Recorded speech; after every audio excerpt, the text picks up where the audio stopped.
All right, so welcome to another edition of Millennials Are Killing Capitalism Live. Today, we have a conversation with Dr. Shireen Al-Adeimi. She is an assistant professor of language and literacy at Michigan State University. She has also been an advocate for the people of Yemen during the Saudi led US backed war on Yemen, which we'll get into some of the history of that. Folks will have known that it's been going on for several years now. And obviously, there was kind of I'll let her characterize sort of how it developed in the current kind of stage of it, because there was a little bit of I guess some level of relief in last year or so, but obviously that this has certainly changed now with recent events. And of course, we'll be talking about the solidarity of Yemeni people with Palestinians. We'll be talking about the Ansar Allah movement, also known by many people as the Houthis. Um, and we will talk, of course, about some history of Yemen. And, I should say up front, like, this is not something that our podcast has done a very good job of, and it was necessary. There was, you know, what Dr. Shireen, I think, has described many times as a genocide that had been going on in Yemen for a number of years. And I'll shout out some other of our comrades in the media space that have done, better work than us on this, which would include Sina Rahmani at The East is a Podcast and the folks over at Guerrilla History. So hopefully this will be the start of us, paying more attention and expressing more solidarity to the Yemeni people and their struggle. But we wanted to give folks the background information. I know a lot of people have been, particularly in the anti-imperialist space or the peace space of solidarity with Palestinians, have been inspired by the actions that Yemeni people have taken in solidarity. And obviously now we're at a stage where the United States, which is where I'm located, I know a lot of our listeners are located, is engaged again in bombing campaigns, this time directly against the people of Yemen. And this is not being well represented in the media. There's no discussion of the relationship between this and Gaza, which of course there is a very clear relationship there. And so we want to give folks context on all of that. And so I'm excited. Dr. Shireen Al-Adeimi, welcome to the stage. Thanks so much for having me, Jared. I hope I didn't practice your name too much in advance, so I hope I didn't mess it up too much. You actually got it right on. Okay. Okay, good. Um, so let's start here. We want to start with giving folks history and context, and we're kind of going to assume that people do not have much of that. And I just speak from my own background, is that, delving into some of your conversations in the recent weeks, that has helped me gain a lot of context that I did not have. And there's, I think, on one level, as I mentioned, a lot of folks have been inspired by the actions that Ansar Allah and the Houthis, that people of Yemen have taken in solidarity, sort of blocking ships that are destined for Israel. And then people obviously are outraged by the bombing campaigns. But there's a lot of context, I think, that folks need to really have a better understanding, and also to be able to, exercise solidarity with Yemeni people, because Mhm. that has been needed for a long time and will continue to be needed. And so we wanted to bring you here to kind of help us with all of that. So why don't we start kind of with, um, you know, colonialism a little bit and decolonization. My understanding is that, I know Yemen has been split into two different parts at different times, and that, like, I think the 60s are really important for decolonization, especially like early 60s and then 67, I think. Mhm. Um, but this is recent. It becomes a unified republic briefly in 1990. Um, so just give folks some of that context of that sort of, it's not ancient history, but the prehistory of kind of, um, colonization and decolonization. Yeah. Um, so Yemen, the greater Yemen, is in the, southern tip of the Arabian Peninsula. bordered by Oman and Saudi Arabia, and the Red Sea to the west, and the Indian Ocean to the south, the Gulf of Aden. And as you mentioned, colonization played a big role in the history of modern Yemen. So the Ottoman Empire had actually ruled much of what became northern Yemen, on and off throughout the 1500s to 1918, when the Ottoman Empire collapsed. So there was that struggle in the north, and I say north, but here on the map you'll see that's more like the western part of the country versus the southeastern part of the country. Um, and so in those areas, the Ottomans were in control, but not without resistance. So for centuries, essentially, Yemeni tribes and Yemenis have resisted the influence of and the occupation of the Ottoman Empire. And in 1918, when the Ottoman Empire fell apart, like I said, Yemen came under the rule of a monarchy, essentially the Mutawakkalite kingdom. All of this is still happening in northern Yemen. And the Mutawakkalite kingdom, there was a father, a son, and his son. And so by the 60s, early 60s, there was, or actually starting in the 40s and then more successfully in the 60s, there was a revolution against monarchy rule in northern Yemen. So the northern Yemenis had their own struggle with the Ottomans first, and then also with the monarchy system, because Yemen, if people know, is the only country in that region to date that is not a monarchy. It's not an absolute monarchy. It's called the Republic of Yemen. Of course, that's not the case in Oman, Saudi Arabia, UAE, Bahrain, Kuwait, Qatar, all of its surrounding neighbors, essentially in the Arabian Peninsula. Now, separately in the south, it was essentially, there were attempts by the Portuguese in the 1500s, but the British East India Company in the 1800s was able to essentially annex South Yemen, rule from Aden, extract resources as colonists often do. That was the point of it, given Yemen's strategic location, especially at the Gulf, between those two seas. And we know now, of course, the strategic importance of Yemen with having control over Bab el-Mandeb Strait, right on the opposite side of Djibouti and Eritrea on that map. So the British East India Company and then later the British Empire ruled Yemen for, from the 1800s till 1967. And so there was a lot of resistance, of course, throughout the 138 years, I believe, or 28 years of rule. And eventually it culminated in the exit of the British Empire in 1967, after revolutionaries in the South just worked day and night essentially to get rid of, to liberate themselves from the British Empire. So you have the history of those two, the same country, but, because of our history of colonizations, we were forced to divide. But the idea of a united Yemen was always there. We always saw each other as one people, despite all of the restrictions and the struggles that came with being a divided nation. Now, after the monarchy was dissolved in northern Yemen, it was ruled by a succession of presidents, some of whom were assassinated, but eventually came to be ruled by President Ali Abdullah Saleh in 1978. And he ruled northern Yemen from 1978 till 1990, and then a united Yemen from 1990 until 2011.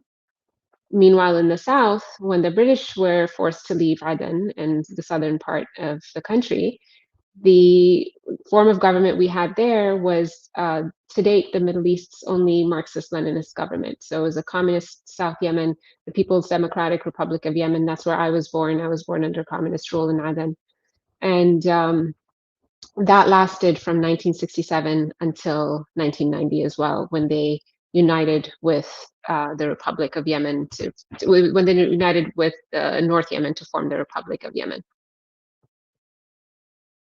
Yeah, that's great. And very interesting, history there. And I think, obviously 1990 is like this important moment, right? Because it's really also like the fall of the Soviet Union, Yeah, I'm sure also played a role in terms of that decision around, yeah, well, what do we do now that that we don't have this other base of, whether people think about it as support or whatever, but certainly a sphere, right, to operate in within trade and everything else, you know.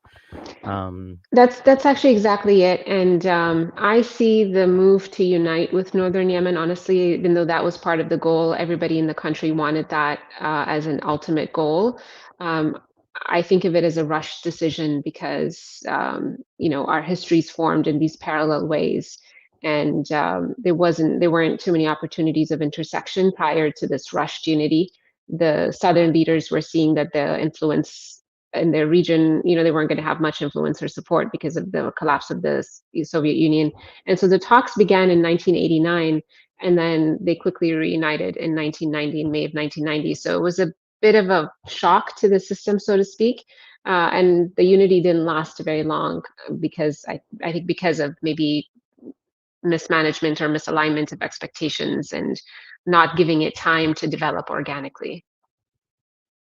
right on. And so when you talk about North Yemen, is that where Sana'a is, that region? Right. Yeah. Okay. Yeah. So So Sana'a, yeah, it's interesting. It's almost the opposite of what I would think, you know. yeah. But yeah. Yeah, so this western part where you see that Al Jawf province, Saada, Ma'rib, Hodeidah, Sana'a, all of those clusters up until Taiz, those are all considered the historic North Yemen. And then the southern part of the country, even though it's larger, it's less densely populated. So much of that big area in orange to the east side is desert. The southern part of the country, about 20% of the population reside in that part, whereas about 80% of the population reside in the historic North Yemen.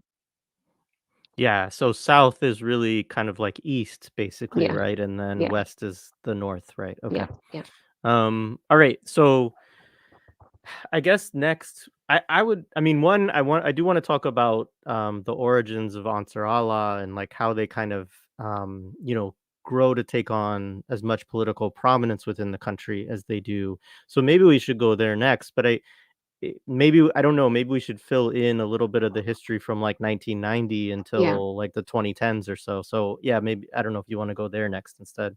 Yeah, I think that makes sense. So in 1990, the two parts of the country unite. They raise the flag of a united Yemen together, with the leader of the South as the vice president and the leader of the North, like I said, Ali Abdullah Saleh, as the president of Yemen.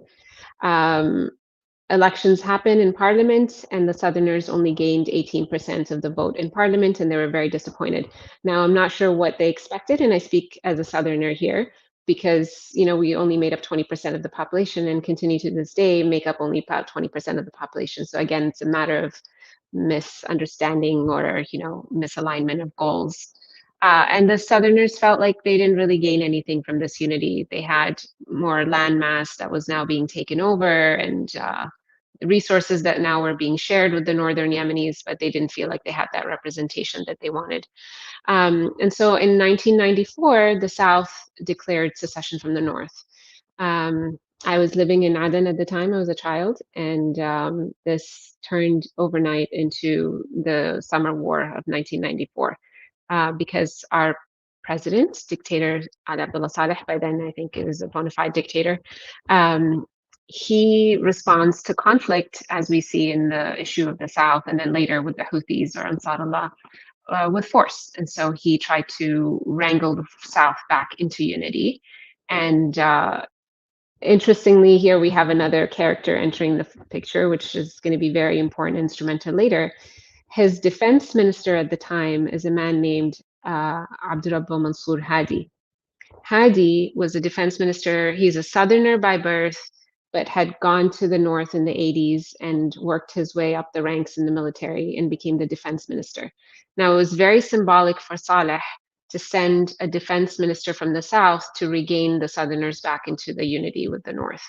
And so that's what he did. So Hadi led the troops in the South. And from May to July 1994, it was a very bloody war. And pretty much asymmetric. The Southerners were feeling the brunt of that war. Many in northern Yemen didn't, their lives weren't uprooted or displaced like we in the South were. I think it's fair to say because of the imbalance in power between the northern and the southern leadership. And so When Hadi took over as a defense minister, he was rewarded for that by becoming vice president. So from 1994 until the Arab Spring in 2011, he was the vice president of Yemen under Ali Abdullah Saleh.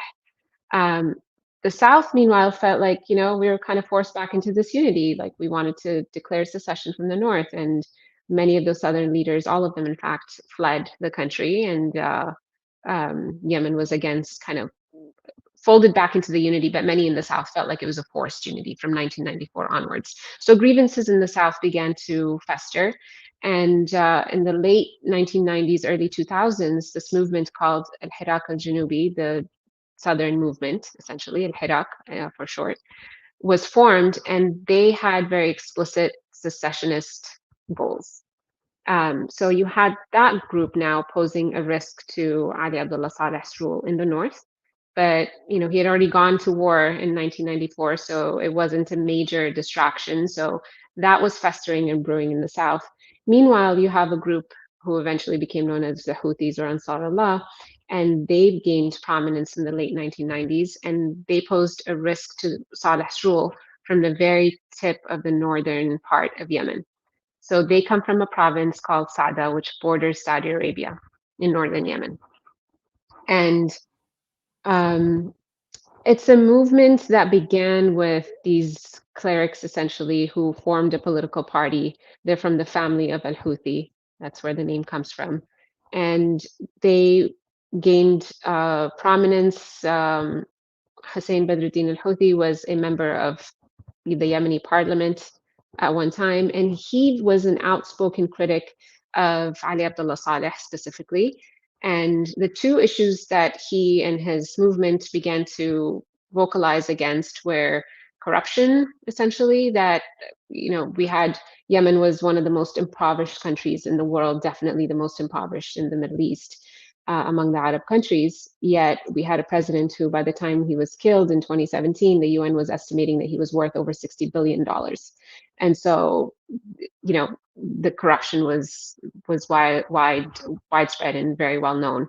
But also Saleh was a very close ally of the United States and a very close ally of the Saudis, which meant that these two countries had political influence in Yemen.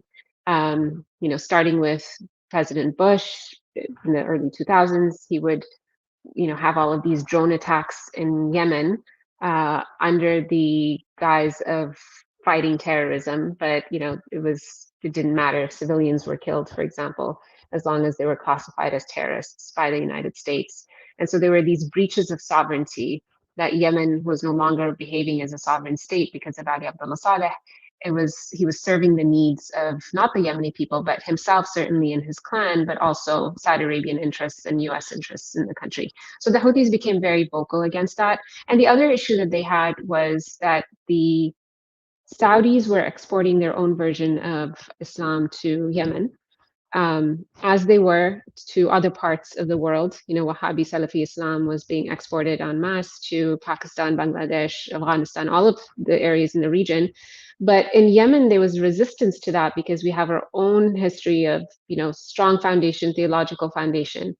About 40% of Yemenis are Zaydi Muslims, which is where the Houthis, what they believe. And the other 60% or so are Shafi'i Muslims, and so Sunni Muslims from the Shafi'i branch. So, people were indignant about this introduction of Wahhabi Islam. I remember even living in Yemen at the time, and our textbooks were printed in Saudi Arabia, and that was a change. Initially, they were printed in Yemen, and then we got a new set of textbooks, and we were learning about Islam from the Saudi perspective. And so the Houthis and others in northern Yemen were concerned about the deterioration of our own religious foundation and this import of Wahhabi Islam into Yemen. So those are the two issues that they were speaking out against very publicly. And as they soon found out, that when you speak out against a dictator, you get handled with violence, just as the Southerners who wanted to secede from the North. Yeah, that's great context. And so let's talk a little bit more then about that period of the Arab Spring and some of what happens in that period, which I think is important precursor before we get into what gets called in the West the Civil War, which I know is not Yeah. is not what it is, and we can talk about that too. But yeah, let's start with the kind of the Arab Spring era. So just before the Arab Spring, between 2004 and 2010, I spoke about this response, this violent response to the Houthi movement. Ali Abdullah Saleh essentially decided he was going to deal with them violently and waged 6 different wars against the Houthis from 2004 to 2010. Now, he wasn't alone in this war. It's one of the first wars killed their leader, and his brother then took over, who is the current leader of the Houthis, Abdul Malik al-Houthi. And but he wasn't successful at eradicating them. During that time, he sought the support of Saudi Arabia. And I think this is important because by the time the Saudis began bombing in 2015, they had already been fighting with the Houthis specifically from 2004 to 2010. So they'd been there before they knew who they were working or who they were fighting against. Saleh made the case that, hey, these guys are at your border. If they're a problem for me, they're a problem for you. And so he enlisted their support. And he also, during this time, tried to enlist the support of the US, saying that, they get support from Iran. And there's a very interesting WikiLeaks rabbit hole that people can go into. The US ambassador at the time, obviously, you mentioned Iran, and we in the West are conditioned to think of that's just a euphemism for enemy, right? And so Ali Abdullah Saleh knew what he was doing when he said the Houthis are getting weapons from Iran to try to get the US to support him in this fight. And they did a whole investigation, and they found out that the weapons that the Houthis were getting at the time were from the Yemeni black market. And so they weren't getting money or, substantial support from the Iranians at all. And that's why the US wasn't directly involved during those 6 wars, but the Saudis certainly were, and they weren't able to demolish this group. So by the time the Arab Spring happened in 2011, Yemen had been already under dictatorship for 33 years. The South was feeling all of this, these feelings of forced unity with the North. There was this the Houthis had already posed a threat to Saleh and were the only ones essentially to take up arms against him in response to his attacks, and he wasn't able to defeat them. So it was a very fractured country to begin with. And when our brothers and sisters in Tunisia started marching, Yemenis felt, and Egypt as well, Yemenis felt like, if it's possible there, maybe it's possible here as well. And these peaceful mass protests began in January of 2011, calling for the resignation of Ali Abdullah Saleh. But it wasn't just Ali Abdullah Saleh, it was the entire system that supported him and that made him who he was. He didn't rule alone. He was very good at getting support from key tribes in Yemen. And so what people were protesting against were the system. They weren't protesting against an individual. And yet he refused to resign in the first several months, and there continued to be protests on the streets. And by a couple months into these protests, another faction entered the story here. They had been longtime supporters of Saleh. They're called the Islah Party, or I guess they could be characterized as like an Islamist group, the Muslim Brotherhood version in Yemen, so to speak. And they controlled parliament. Ali Abdullah Saleh controlled the executive. So when people were protesting, they were protesting against the entire system. But they saw this as an opportunity to work against Saleh. And they co-opted the people's movement essentially into this battle, and a violent struggle, a battle between them and Saleh. And there was an unsuccessful assassination attempt in May of that year. And he was severely burned, Saleh was, and went to Saudi Arabia to receive treatment and recovered there. When he came back, that's when he resigned. And he handed over power to the interim president, who, you've heard this before now, was that same Hadi who was rewarded to the position of, rewarded the position of vice president for his role in the 1994 war. So after essentially a year of protests and tumult and a co-opting of a people's revolution, we saw the same people back in power. Saleh had resigned, stayed in Yemen, negotiated himself a very nice deal which was overseen by the Gulf states. which meant that he wasn't going to be prosecuted for any crimes or alleged crimes. He got to keep his wealth. He got to stay in Sana'a. And importantly, he remained in control over large parts of the Yemeni army who were still loyal to him. So, and his ex vice president was now in power in a temporary capacity, an interim president. And the understanding was that there were going to be elections within 2 years, which didn't happen. Yeah. And so does this kind of get us to the Saudi war, or so yeah, talk about that. I mean, in the West, obviously, for many years, this was described as a civil war. You were very active. I again, and I this is something I actually think we didn't do a good job on, and hopefully we can do better in the future. But you were very active in advocacy during this period. You and many others, talked about it as a genocide that was occurring, and obviously it was fully supported by the United States, and it was sort of through Saudi Arabia and then characterized as a civil war. So talk a little bit about that period, and up until the point, because obviously there's been some changes in this in the last couple of years prior to the most recent period, and so yeah, it'd be great if you could give us some of that background. Yeah. So President Hadi was in this interim position. Like I said, he was elected in a one-man election. They like to say that he was elected, but it was basically an appointment. Um, and during that time, there was a national dialogue in Yemen, various groups who had all of these grievances and wanted to be part of a coalition government were in dialogue with one another.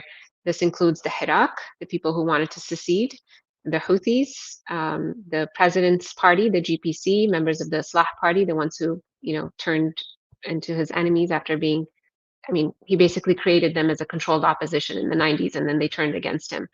And so all of these people came together to try to figure out a path forward for Yemen.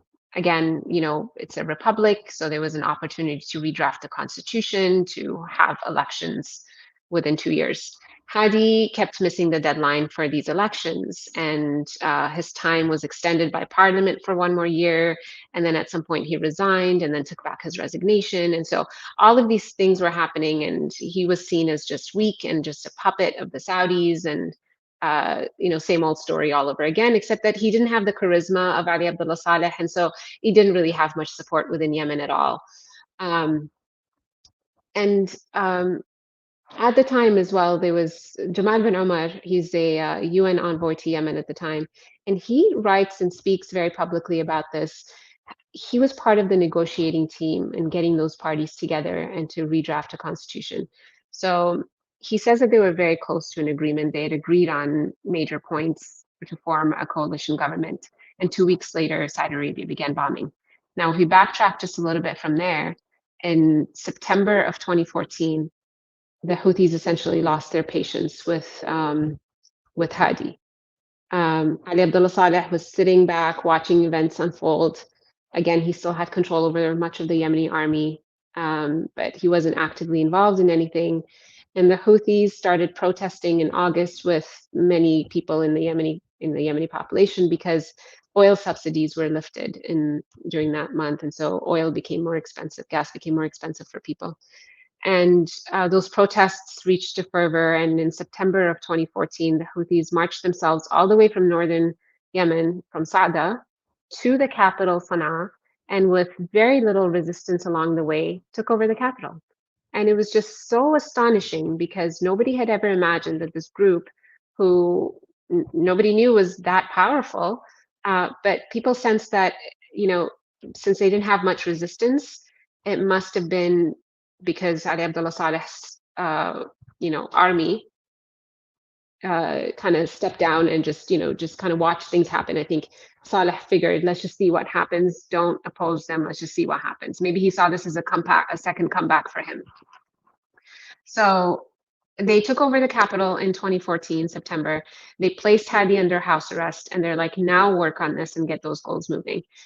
Despite all of this, they were still willing to get together and sign a UN peace agreement. And according to Jaban Omar, they were very, very close to signing that agreement. And so in March of 2015, in the middle of all of this tumult, still there was no civil war, although there are all of these, incidents that could have very easily turned into a full-blown civil war. Um, Saudi Arabia decides that it's going to bomb its way to do what works best for them, which is force Hadi back into power, and let and sideline the Houthis, their longtime enemies. The context within Saudi Arabia at the time is that in January of 2015, their king passed away, and a new king, his brother, King Salman, became the king. And King Salman, I think from the beginning, people figured he wasn't really the one calling the shots. It was his son, Mohammed bin Salman. At the time, he was appointed as deputy crown prince and defense minister, and this was seen as a resume war. Nobody knew where he was, who he was, how old was he married, where did he study? He wasn't somebody who was very well known until he showed up as defense minister, and within 2 months of being in that position, started bombing Yemen, called it Operation Decisive Storm, implying that not just implying, but outwardly saying that this was just going to be a matter of weeks, 2 weeks, 6 weeks at most, and get rid of the Houthis and force President Hadi back into power, and things can go back the way they were. This was, of course, a miscalculation because 9 years later, the Saudis are desperate to get out of this war and are talking to the Houthis directly right now, and are we're close to signing a peace treaty with the Houthis. So that was the context back in 2014 and 2015. And the war, I mentioned Saudi Arabia and Mohammed bin Salman, but it was a coalition that he established, a coalition of 16, 17 countries. Main countries here are Saudi Arabia and the UAE. And the announcement to attack Yemen was made by the Saudi foreign minister from Washington, D.C., in English and not in Arabic, and with full support from the Obama administration, who released a statement that day saying that they fully support the Saudi-led coalition and that they have set up joint operating cells and are helping them with targets, and basically entered the war without officially being a member of the coalition, because it turns out that that's illegal. Not that any of these presidents care, but they at least have to use that language to distance themselves from direct hostilities. Yeah, and I think, I mean, I feel like we should also reiterate at this point, because people might say, well, like, why, what is this, why would the Saudis do this? Why would the Yeah. US support this? And I think it's important, again, I mean, obviously we see this on full display in terms of Ansar Allah's ability right now to stop ships going through, the strait that is at the, bottom of the country, kind of between Djibouti and, and what is called northern Yemen, right? But Mhm. towards that tip there. Um, and obviously, so yeah, just speak a little bit about why you see so much, imperialist interest in Yemen, why there is this, there obviously, as we know, or I don't know, our podcast, right? We tend to think about, economics and material motivations for a lot of things as not necessarily the absolute most important thing in every instance, but as certainly a very important indicator on kind of geopolitical concerns, and certainly with regard to imperialism. And so these, obviously the Saudi interests, before that you talked about the Ottoman and the British Empire. So yeah, maybe give some of that context as well. Saudi Arabia maintained an interest in Yemen throughout its history. So there's a long struggle, even in lands, Yemeni lands. Three large Saudi provinces are now Saudi, but Najran, Asid, and um, Jizan. These three Saudi provinces used to be Yemeni territories until the 1930s, and so there were always problems, issues related to land and power struggles between Saudi Arabia and Yemen.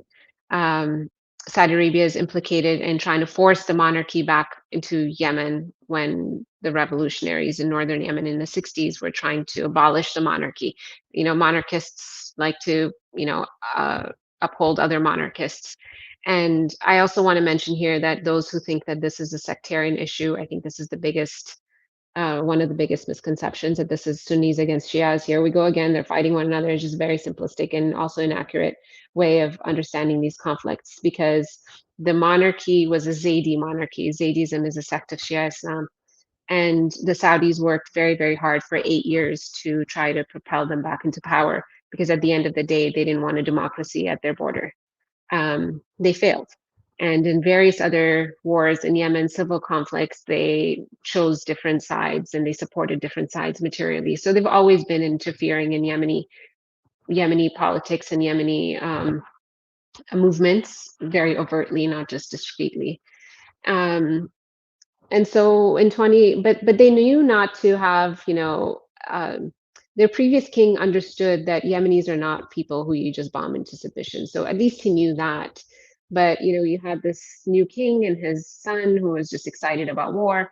Um, and they didn't quite understand that these are not people that you can just tell what to do. Maybe maybe our leaders were your puppets for a while, but you couldn't turn the entire country to support you. Um, and so they have their own interests there. And Bab el Mandab Strait, every presentation I gave over the last 8, 9 years, whenever I was asked to give these talks on Yemen, I always showed a map and I would update the number every year, because I would show how many million barrels of oil were transferring between, Europe and Asia through Bab el Mandab Strait. I think at last count it was like 6.5 million barrels of oil a day, largely Saudi oil. So yes, Yemen is not resource rich the way its neighbors are. There are, there's some gas and oil exports and whatnot, but strategically it's extremely important because of its full control over Bab el Mandab Strait. Anything going to Europe, through that strait, anything coming to Asia from Europe through that strait has to go through Yemen. And so the Americans, the US, and the Saudis have always understood Yemen's strategic location because of that, and have always maintained influence in Yemen because of that. And the US interests, the allyship between Saudi Arabia and the US also runs deep. And so when the Saudis started bombing, it was not done, on their own. They did it with full support and cooperation, and some would say even leadership of the United States through Saudi Arabia and the UAE. Yeah, no, I think that's very important for folks to understand, especially and I do want to talk a little bit about Palestine now, but I think one of the things that we can see in terms of a resonance, as I've heard you talk about this elsewhere, in terms of what the war on Mhm. Yemen was like. We talk about aerial bombardment, we talk about blockades and sanctions, right? Yeah. And that this produces, starvation. And and I mean, I think genocide is an appropriate word. And, we're seeing obviously in Gaza right now, there's a ground invasion on top of it, although it doesn't seem to me that is being, as successful as it has been portrayed, certainly by Israel. Um, but, you know, their history in Gaza is of these kind of same conditions of having the siege, being basically, the kind of blockade, Israel controlling what flows in and out of Gaza, and then of course bombardment whenever there's any sort of rebellion or resistance, etc. And it's interesting in some respect because you know it, it only seems to me as effective in so much as it's a form of collective punishment. And in terms of it has this punitive effect upon a whole population of people, this Mhm. incredible destruction.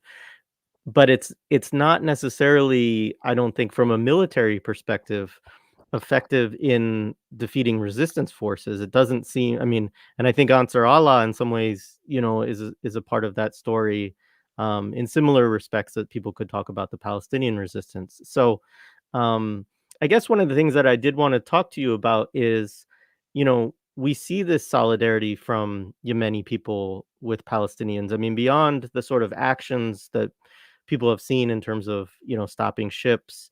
Um, which we should be clear, Ansar Allah has been very clear that they're doing this up until the point that Israel stops its bombing campaign and attacks on Gaza.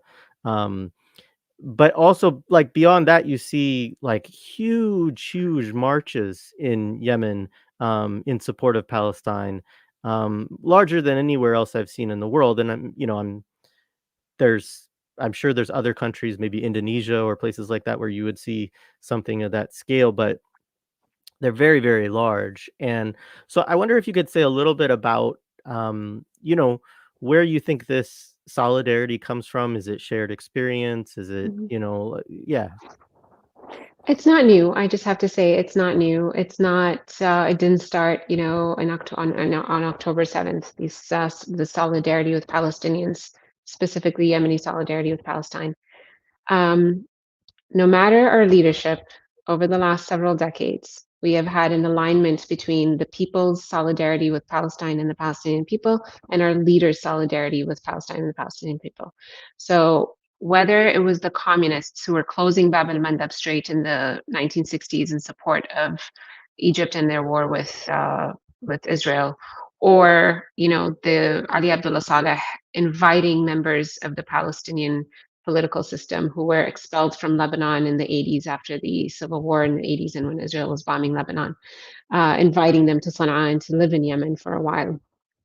Or the open door policy with Palestinian professionals, many of whom I grew up with. I had neighbors in Yemen who were Palestinian, um, who would come in and not live in refugee camps like they do in many other countries, unfortunately, but, had rights of Yemeni citizens essentially to work and to live freely. And we've just seen over and over and over Yemeni solidarity with or even in the 1940s, by the way, Yemen walking out of the United Nations when they voted to partition the state, to partition Palestine. And so it's historic and it's authentic, and it's just a matter of, at the end of the day, colonized people understand the conditions of other colonized people, and they understand the importance of solidarity. um, Yemenis are also considered the origin of all Arabs. And so, yes, we're different from Palestinians and Iraqis and Egyptians, but many of them trace their roots back to Yemen. And so they are seen, there's a pan-Arabism that um, is reflective in the ways that Yemenis show their support for other peoples. And I think this is probably particularly disappointing, the fact that we were kind of left alone over the last 8 9 years when we were bombed by the United States, the United Kingdom, you know, half of Western Europe sending weapons to the Saudi-led coalition, and then our own neighbors, Saudi Arabia, the UAE, Qatar until 2017 when they were kicked out of the coalition, Morocco, Egypt, Bahrain, all of these countries joining forces to bomb Yemen, not because Yemen posed a threat to anybody, but because there were internal conflicts that were not going to be palatable, the outcome of which was not going to be palatable to these dictators and these regimes. And so there's a disappointment there that they were left alone, but their support for Palestine and the Palestinians never wavered. And it's also not necessarily support for Hamas, because Hamas didn't show any support for the Yemenis either. Um, and so this has nothing to do with support for Hamas or their actions on October 7th or anything like that.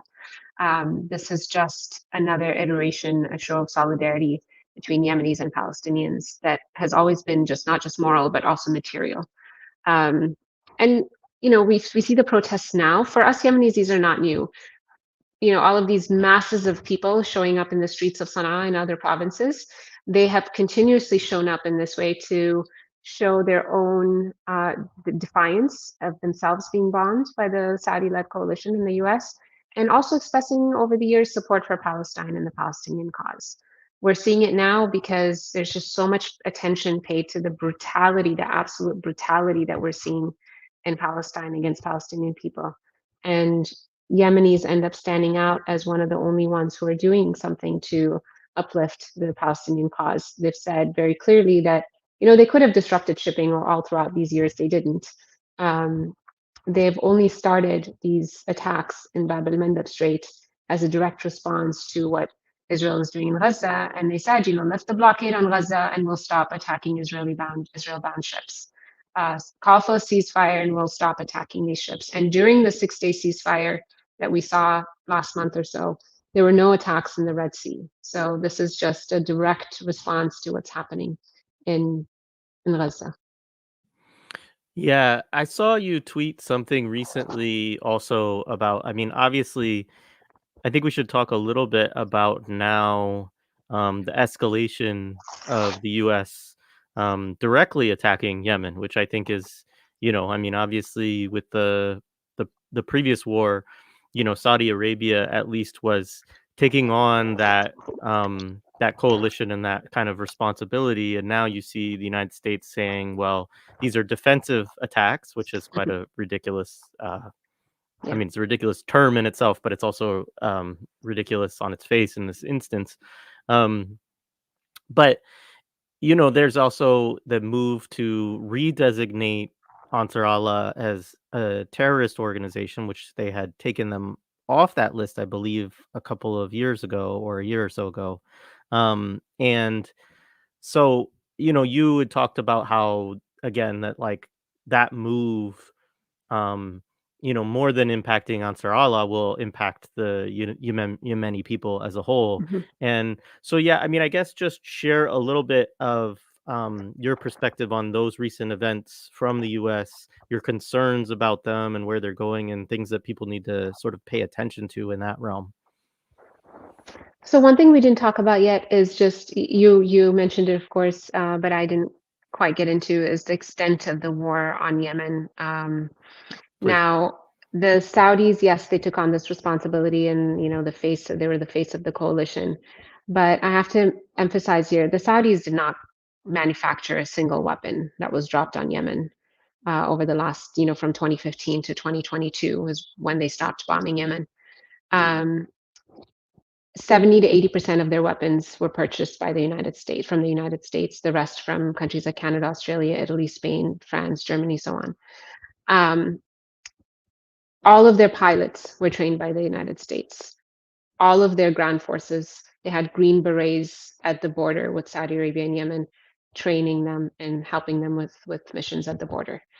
Um, there were US and UK commanders in the generals in the command room choosing targets that the Saudis were dropping bombs on. When a Saudi aircraft, a US purchased Saudi aircraft, would be bombing Yemen in Yemeni airspace, US tankers would come and fuel these ships midair because there was nowhere for them to stop and refuel. So they would fuel them midair, and that didn't stop until 2018 when Trump stopped that. Um, every every sortie that they would have, they would get to their bases in Djibouti or in Riyadh or wherever, and the U.S. would provide servicing of these vehicles and there's aircraft. They would provide all of the spare parts, all of the maintenance, whether these vehicles and aircraft were purchased were U.S. made or not. They would just provide. They had all of these contracts with the Saudis to service these aircraft. So every step of the way, the U.S. was basically holding their hand in their war against Yemen. The only things the Saudis were doing was, having their own pilots in these plane and paying mercenaries on the ground to fight these ground battles. Because as you mentioned, no war was ever won from the air, right? It didn't happen in Vietnam. It didn't happen in Afghanistan. It certainly wasn't going to happen in Yemen. It's the cowardly way out. You just bomb people, but they don't face them on the ground because they know that they can't win on the ground. So they would hire these mercenaries, either from Blackwater or Yemenis themselves or the Sudanese, which are now the RSF forces. So all of these people were coming together and trying to, wage war in Yemen, and they failed. And I say they failed because after all of this, average of 30 airstrikes a day for 8 years, and by some estimates, $200 million a day were spent in this war in Yemen. Saudi Arabia did not gain any territory that they didn't have in 2015. The Houthis remained in control of much of northern Yemen, where about 80% of the population resides. And they, in fact, grew because people saw them as the sole defenders of the country. And so, whereas they were a small tribe from the north with very specific grievances, back in the 90s and early 2000s. Now if there were elections tomorrow in Yemen, I would bet that the Houthis would win hands down. And so, of course, they don't represent all of Yemenis. That's never the case. But given how much stronger they've grown and the alliances that they've made with Yemeni tribes, I would imagine that their support has extended over the last several years. So that was US involvement in Yemen. So Yemenis have always seen this war as not just a Saudi UAE war, but also a US war. And now they're seeing it as a direct confrontation with the United States. They're like, okay, now you're just bombing us directly, but nothing's changed because every bomb that has been dropped on Yemen over the last 8, 9 years has been US made. Um, it's a direct confrontation. I use the word genocide and I don't use this lightly. There are genocide scholars who've said that this was a genocide. Everything we hear the Israelis saying about the Palestinians, we've heard the Saudis say about the Yemenis. They've said that they're not blockading Yemen, that they're blockading the Houthis. Meanwhile, the Yemeni child was dying at the rate of one child every 75 seconds for years. They said they weren't, bombing Yemenis, they were bombing Houthis. Meanwhile, our schools, our hospitals, our homes, our roads, our infrastructure, everywhere. There were no red lines, just indiscriminate targeting. And when people would go and, you know, try to rescue those after an airstrike, another airstrike would come double tap so that they can kill the rescuers as well, just like what we're seeing in Israel and Palestine, except extended over 8 years instead of what we're seeing right now, which is just horrific and it's happening every single day, right? They said that the Houthis used people as human shields, just as we hear Israel saying that about Hamas anytime anybody confronts them about the civilian death toll, right? They said that they're using smart weapons and they have precision targeting, and yet all we've seen is just evidence of indiscriminate bombing. And the blockade, more essentially, is what has had the largest impact on Yemeni society. The country was relying on 90% of its import, where 90% of the goods in Yemen were imported prior to the war. This is a highly impoverished country. And when you blockade them, then the entire country becomes dependent on aid.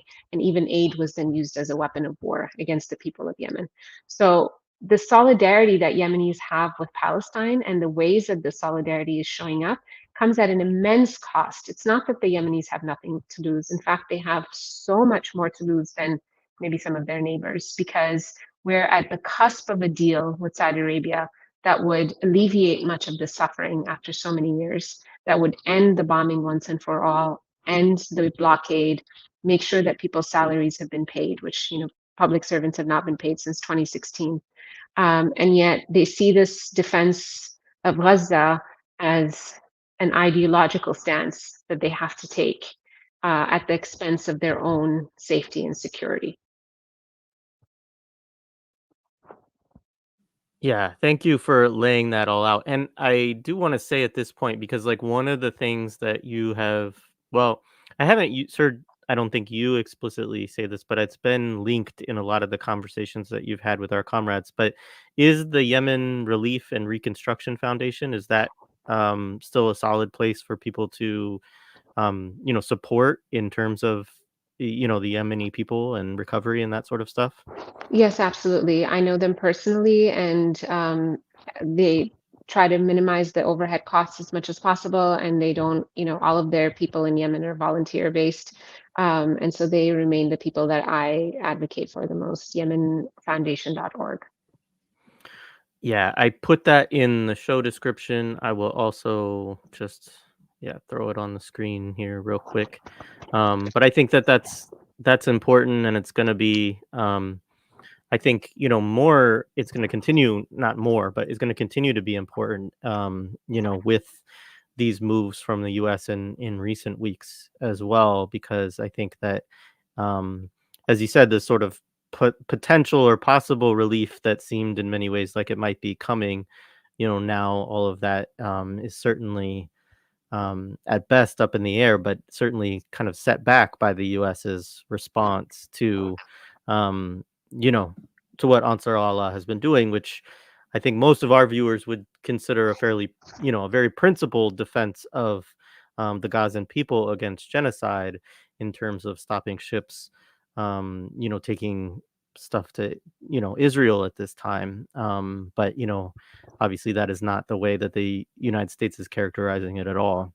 Right. And to say that it's a defensive war when they're in Yemeni waters, 8,000 miles away, pretending to be police, world police, essentially, protecting capitalism with their Operation Prosperity Guardian. That's a name they chose, I mean, it can't be any more direct than that to say that we're protecting capitalism, right? And protecting the Israeli economy specifically.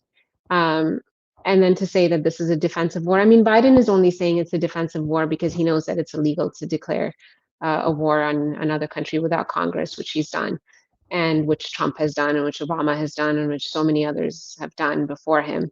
But there has to be this legal pretense of not being involved in that way, just like he characterized the war in Yemen from 2021 when he took over until 2022 or 23, as a defensive war. Oh, we're not supporting the offensive operations in Yemen. We're just sending defensive weapons. What weapons are defensive when the Houthis pose no threat to the United States then, and they pose no threat to the United States now?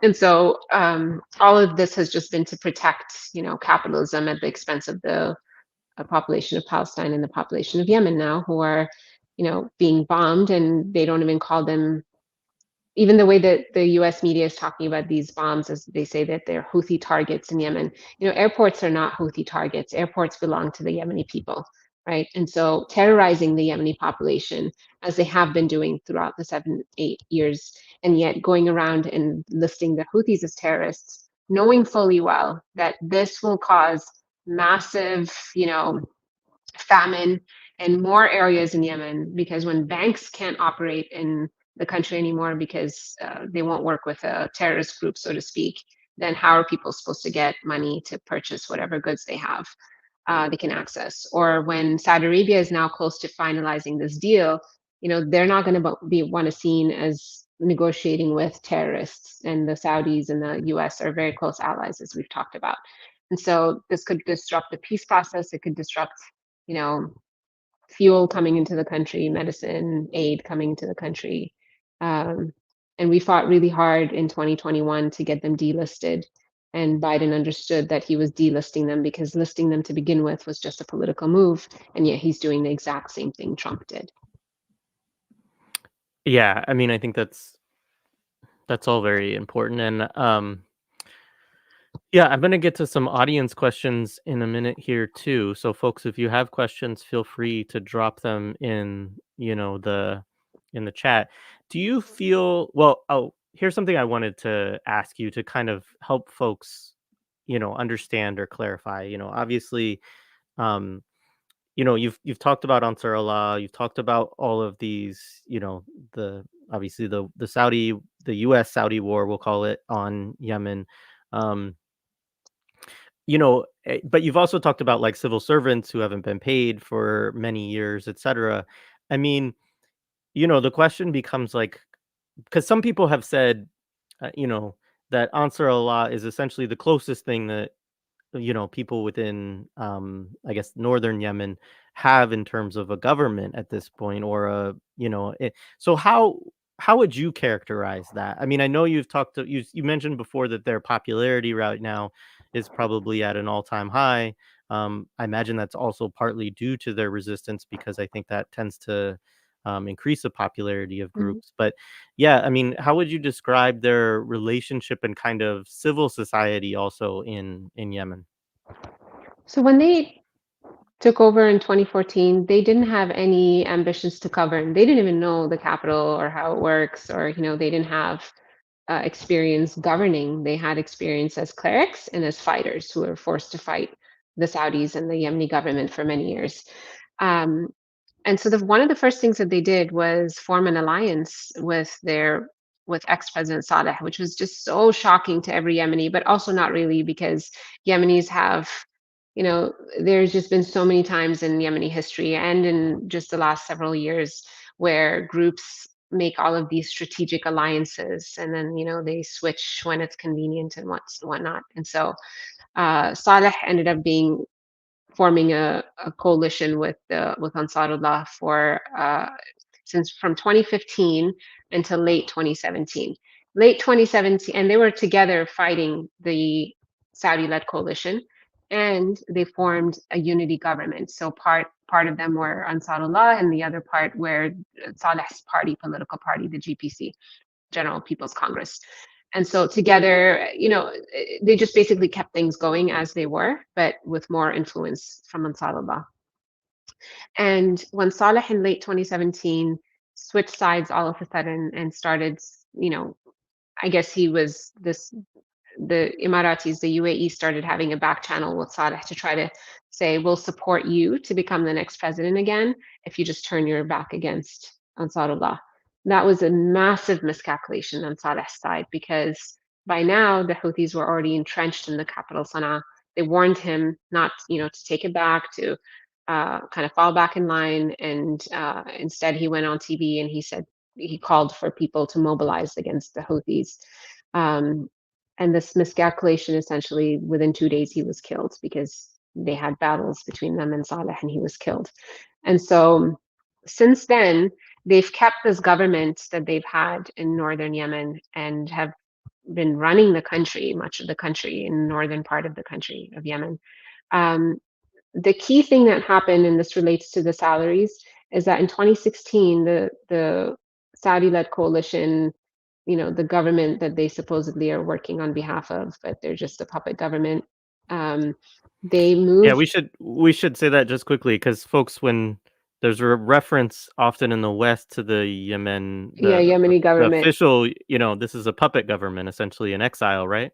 Yeah, it was a puppet government in exile under President Hadi, who, like I said, his term had already expired. He resigned at some point, took back his resignation, and has been calling for the bombardment of his own country from his hotel in Riyadh in Saudi Arabia since 2015. The man couldn't even couldn't live in Yemen during this time, even in the areas he supposedly controlled, because he'd just be assassinated in 2 seconds. And so he eventually was just set aside by the Saudis when he was no longer convenient. And so this internationally recognized government that people talk about, they used to it used to mean that it was President Hadi's government. In 2022, Saudi Arabia told Hadi, hey, Hadi, good morning, step aside. We've assigned this new council to take your place. We want you to swear them in. And so he literally resigned because he was told to resign by the Saudis, and he was replaced by this council of 8 men, many of whom are warlords. 4 of them have allegiance to the UAE, 4 to Saudi Arabia. They don't even have the same goals because they spent the last year and a half fighting one another, because some of them are separatists and some of them are not. Some of them are Salafists and some of them are, secular. And so they supposedly together control the southern part of the country now, that's under coalition control. And they somehow inherited the status of internationally recognized government. I mean, that's what we're meant to believe here.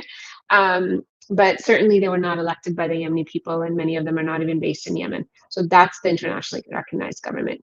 But I forgot what your question was. Sorry. Yeah, no, I cut you off in the middle of what you were explaining because I did want folks to understand that as well. But Yeah, we were just talking about Ansar Allah and their kind of, obviously they're not elected as I no, understand it, but their um, you know, their involvement in the government and in civil affairs, etc. And you had been talking through that, and then yeah, I yeah, I I yeah. just sidetracked you. So they're the de facto government in northern Yemen. They're the group that controls where 80% of the population resides. And in the talks between them and Saudi Arabia wouldn't be talking to them directly if they didn't recognize their authority as the de facto rulers in Yemen. They were able to even, there was a big, chaos about them not being able to approve renewed passports because they're not a government. But then, they worked through that hurdle because they realized that, guess what? They are the de facto government. So they have not been elected. But again, Yemen is it's not a theocracy. It's not a dictatorship. There is the intention for democracy.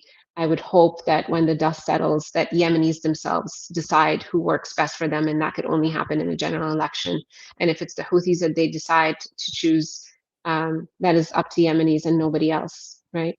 If it's a coalition Absolutely. government, it's up to Yemenis and nobody else. This is at the end of the day a story of sovereignty, a non-interventionist. The way I see it here as an American living in the United States, it doesn't affect me personally what happens in Yemen. I don't live in Yemen. Of course, I have extended family there, but it's up to Yemenis to decide what's best for them. We freak out here when we think about maybe Russia's interfering in our elections because of, uh, some election machines or whatever, and yet we go and we, bomb countries into accepting whoever we want them to accept as a leader. and think that that's completely justified and completely okay, and that it wouldn't build resentment against those people. And so when Yemenis are, chanting against the United States, what do people expect?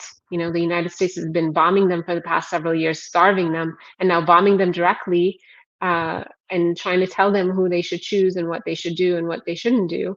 And meanwhile, Yemeni themselves have not realized the promise of the 2011 Arab Spring Revolution. They went out in the streets hoping for a better life for themselves, hoping to take control over their own affairs, and we've just not been allowed to do that.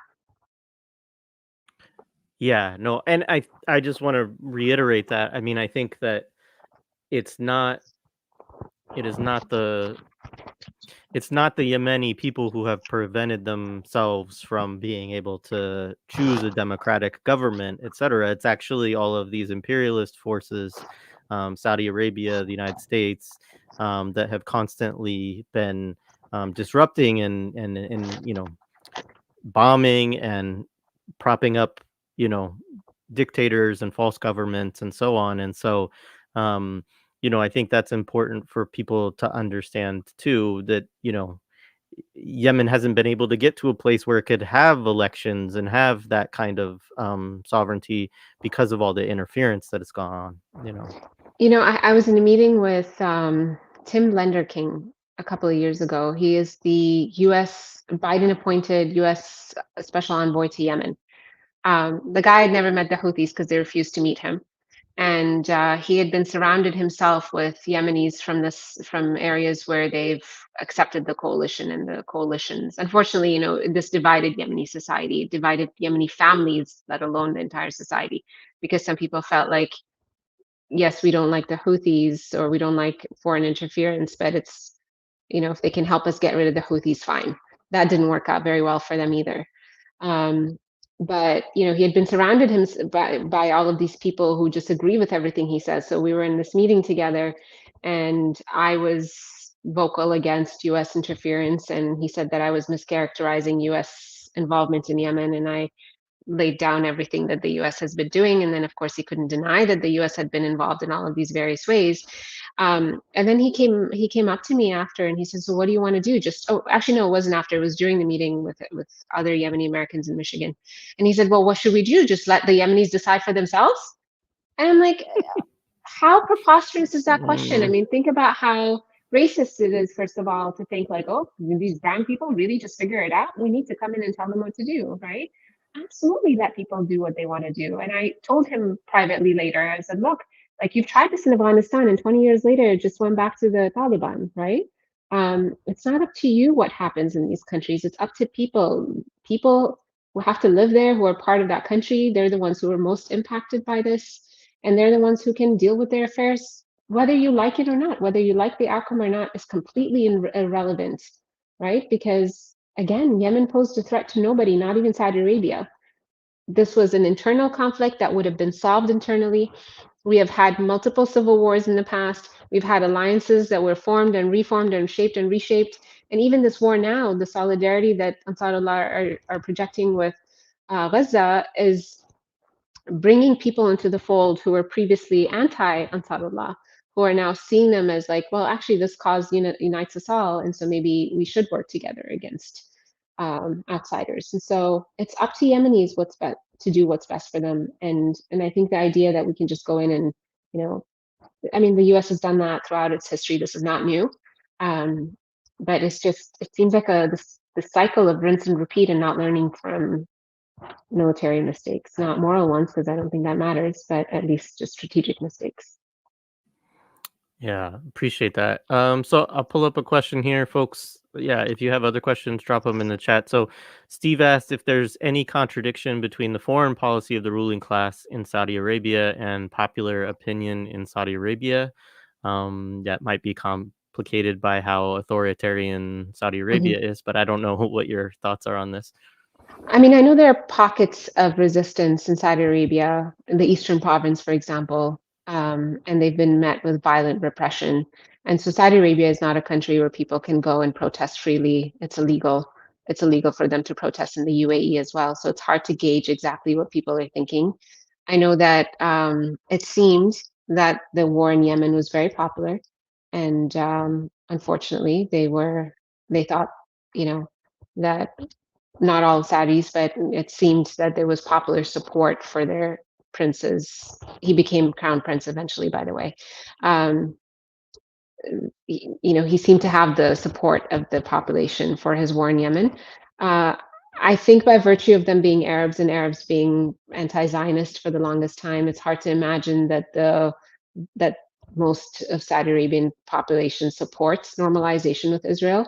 But it seems that their government has been in talks about normalization and have offered even normalization as a reward for ending the war in Gaza, which I think only serves the interests of the Saudi ruling elite. It does not serve the interests of the average Saudi population or person.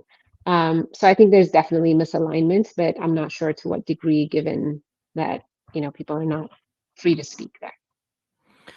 Yeah, and it's always complicated too by, when the media tells us to think one thing, then, it's very common for people to eat up that narrative too. And I Mhm. imagine that in Saudi the media is very tightly aligned with, Yeah. government policies, etc. Um so this question, so Oh. Mhm. this is a you talked about this a little bit early, just in terms of that investigation into how much weaponry that Ansar Allah was receiving. But yeah, this is what we hear, right? We get here that um the we hear the term Iran Iran-backed backed. Houthi terrorists, right? This is the the phrasing that we hear most of the time. And Yeah. so yeah, what does that mean, and how real is that? And then the second part about the coalition government, Jay, we did kind of answer that already. So, at one point, yes, and currently they're basically a de facto government because just of the kind of history through the struggle, right? But yeah, if you want to say anything more on either of those points. Yeah. Um, you can't get past the first 30 seconds on anything you hear on mainstream media without hearing Iran-backed Houthis. Iran-backed Houthi rebels who took over the capital and uprooted the internationally recognized Yemeni government. It's just so much misinformation packed into there. So are they allies of Iran? Yes, absolutely they are. And they're closer to Iran now than they had been over the last decade or so, by virtue of Iran being one of the only people in that region who has not bombed them and who has actually tried to provide some kind of support to them, whether it's diplomatic or intelligence or whatever they could. Now, is the relationship overblown? Absolutely. It's not representative of what's factual. We never hear the opposite of that, which is U.S. backed Saudis or U.S. prompt, U.S. U.S. backed internationally recognized government or whatever it is. It's always just said the Houthis are backed by Iran, as though the coalition of 17 countries is just working on behalf of the Yemeni people. It sounds like. Um, Iran, we're told, dictates what the Houthis do. They always think they even say that the Houthis are proxies of Iran. So Iran doesn't share a border with Yemen. We don't share a language. We don't share a history. We don't share common interests in the region. But there is a positive relationship between them and the Houthis, just like they're close. The relationship between Hezbollah and Iran, I don't think is even a good parallel because Iran funds Hezbollah to a large part. The Houthis are organic movement. They're indigenous to Yemen. Their goals are local. We're not looking for Iran to back up anything that they're doing.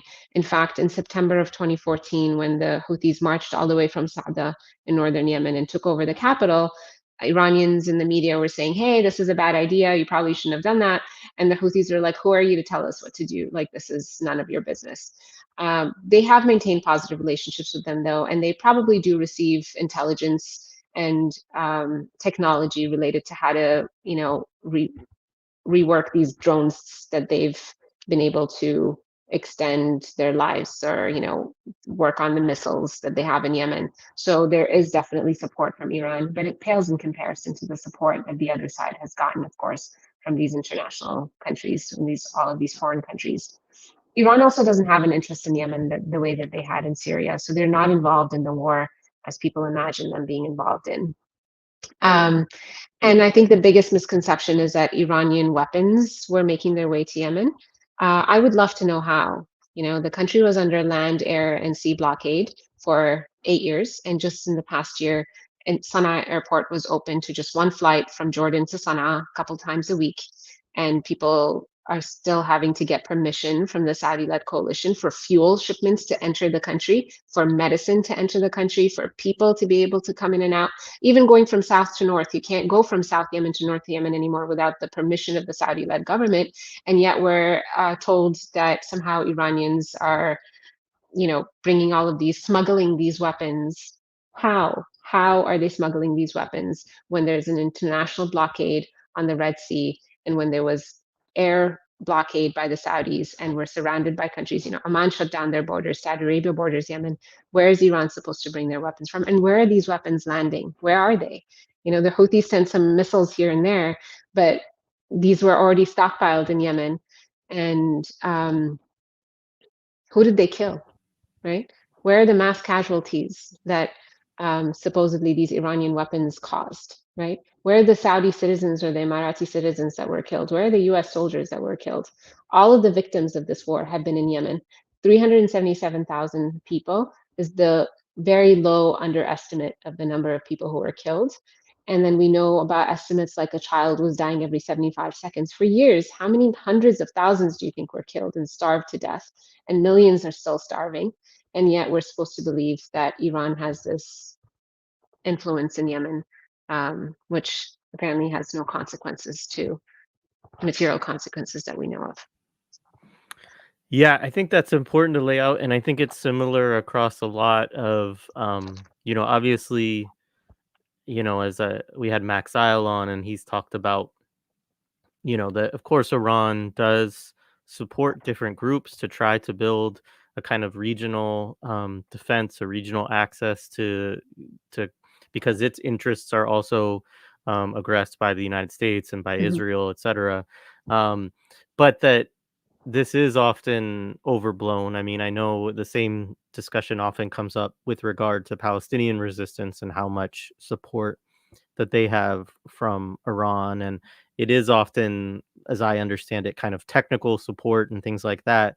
But also, there's a way I think that it is kind of I feel like it's a little bit of a racist kind of colonial trope Yeah. too. That you know, my understanding is Ansar Allah also, which is true of Hamas, that they have lots of engineers, that they have people who study to figure out how to build and repurpose weapons as well. And so it also kind of takes away, I think, from the yeah, it's meant to make all of the resistance seem supported by a foreign power as opposed to organic within the country. Exactly, and that they're completely incompetent in their defense of their own country, and that they're waiting for these signals by these foreign actors to tell them what to do in their own country, and that they don't have the will, the motivation, the technical know-how, the expertise, like anything, that they just. It's easier to say. I think it makes sense if you're a Saudi or an American in the government. It's easier to say to yourself, maybe it'll help you sleep at night, that you've lost to the Iranians than it is to say that you've lost to Houthis who didn't even have an airspace, they didn't have an airplane that they could even navigate, right? All of their soldiers were foot soldiers with AK-47s and some missiles here and there and some drones, right? And these are the people you lost to? Well, of course, because ideology wins over technology in many cases, right? The will of the people, the will for sovereignty could win over, you know, um, the biggest armies in the world, like we've seen in Vietnam, right? But it's easier to tell themselves that they've lost to the sophistication of the Iranian government, the technical know-how, of a country that is strong enough and big enough and maybe is developing nuclear weapons, right? All of the tropes that we know about Iran too. And Americans are conditioned to think about Iran as the enemy. So Iran is just euphemism for enemy. So when you say Iran-backed allies, you're already, without having to explain in a paragraph why they're evil, you've already told your audience that these are the evil people that we should regard as enemies, right? So it's just these cheap shots at Yemenis and disregarding their own sovereignty, their own history, the local factors that brought about this resistance. Um, the long history of resistance that we have in our Yemeni history, and to just say Iran, Iran, Iran, to dismiss everything that the Yemenis are doing. Yeah, no, I think that that's absolutely right. So this question, we did bring this up. I'm gonna put it back. So one way is to support this foundation that provides aid. Are there other ways? Are there other things that you're Yeah, thinking about? I know you've been involved in a lot of advocacy and over many years, and obviously it's now going to be a different sort of um, yeah. well, but anyways, yes. Say other things that you think in terms of ways that people can support Yemen. I mean, we talked about whether the will of the Saudi people represents their government, and there's this big question mark. And honestly, there's this big question mark here because our state media or our media, the free media, doesn't operate like a free media. Oftentimes, these mainstream media sources operate like state stenographers of the state, essentially. And Congress is supposed to represent its people, and yet they get so much money, not just from APAC, but also from the Saudi lobby and the UAE lobby. And so we're up against, I remember during the war, I looked up at some point, how much are we up against? And in that one year, I think it was 2018 or so, UAE had spent $26 million lobbying Congress to their cause. And so we're up against a lot of money and influence here, and yet Congress holds the key here because these wars are illegal. Bombing Yemen is illegal. It was illegal in 2015 when Obama Biden did it. It was illegal in 2019 when Trump actually, we passed a World Powers Resolution in Congress saying that there's material support to the Saudis was illegal under the War Powers Act of 1973. And it's illegal now when Biden is directly bombing the Yemenis and saying that he's bombing Houthi targets.